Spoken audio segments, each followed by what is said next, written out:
how to find who can see your status settings on WhatsApp. Hello guys, in today's video I'm gonna show you how to find who can see your status on WhatsApp. First thing, go to WhatsApp and here you will find these 3 points in the top. Click on it and then click this settings here and then click account.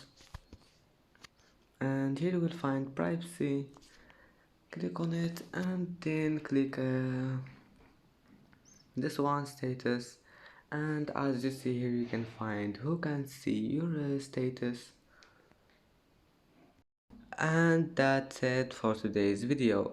If you like this video, don't forget like and subscribe, and thank you for watching this video until the end.